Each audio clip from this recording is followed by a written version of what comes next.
I saw this post on Tumblr recently, and it said something to the effect of, don't spend 8 hours a day working for somebody else and then come home not to pursue your own dreams.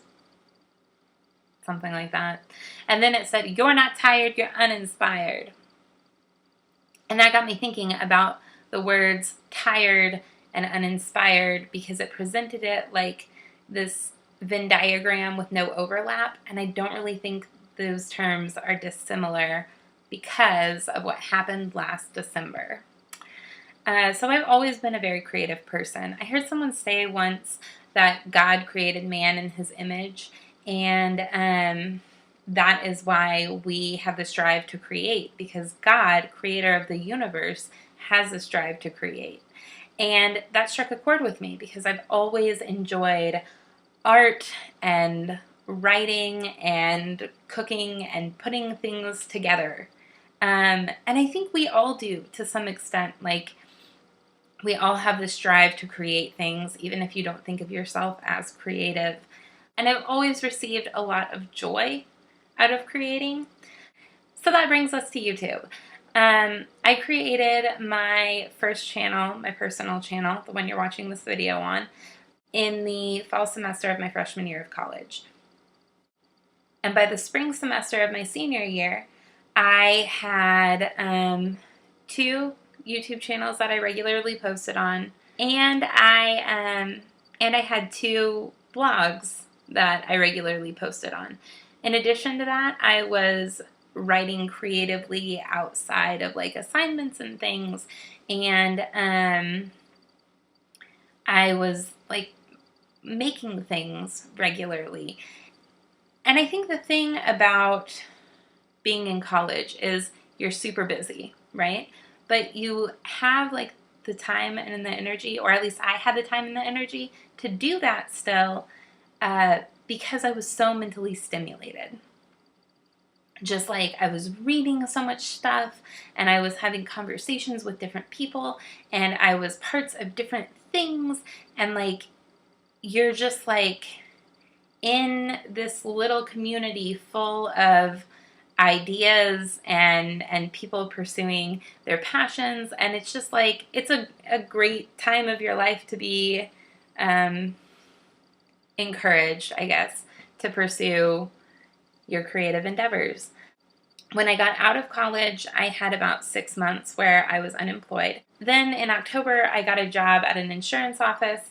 In November, I got a job at a library, so that by then I was working 2 part-time jobs. And when December rolled around, I was doing Vlogmas. And then I hit this wall. It was a few days before Christmas, and I stopped. I stopped posting things on my fashion blog. I stopped writing on my personal blog and on my beauty and lifestyle blog. I stopped making videos for either channel, and I also stopped writing for pleasure. I stopped drawing. I stopped doing all of these things. In fact, I think during the months after December, I could kind of like boil down my creative pursuits to like 4 kind of hiccups of things.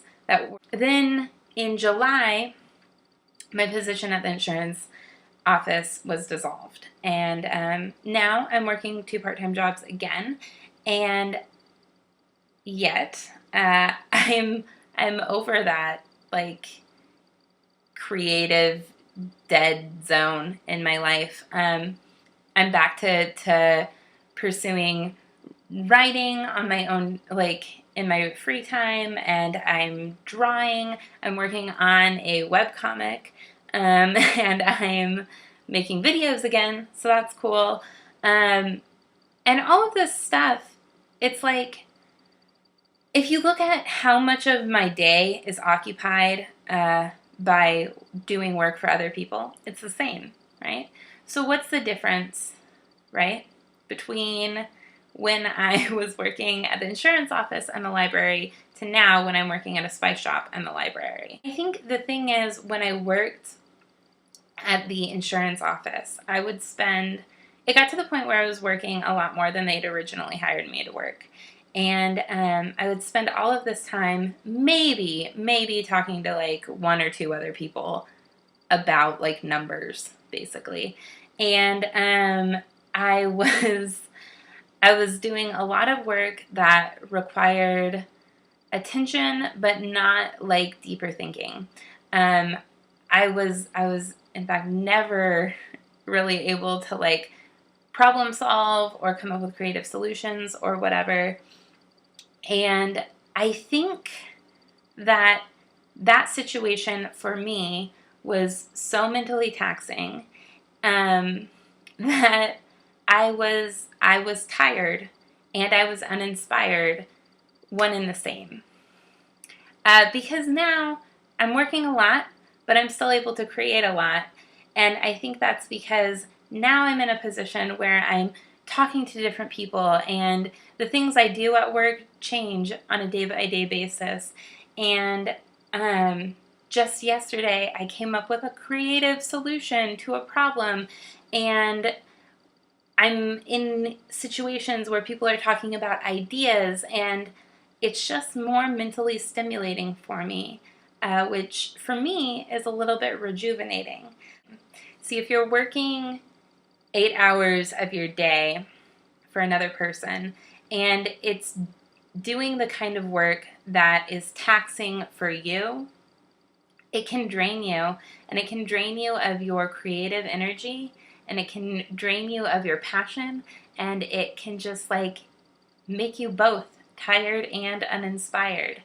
And I think that's one reason it's easy for a person to get stuck in a situation that they're not really passionate about, because they have to work, right, to pay bills and pay rent and have a roof over their head and food in their refrigerator. But then when they get off work, they don't have the energy to think about what would really make them happy.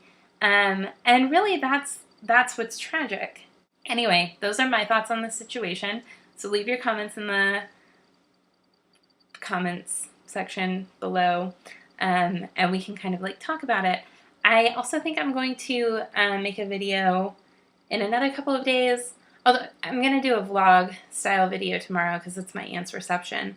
But I'll try and think of something like lighthearted and funny for the next day.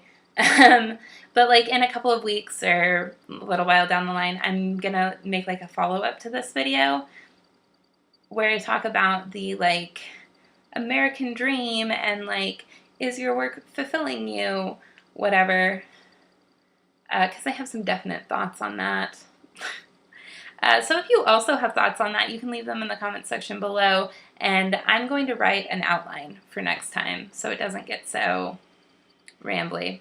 Okay, cool. I will see you tomorrow with vlog style video. Bye. How is this so hard? I'm bad at talking about feelings, man.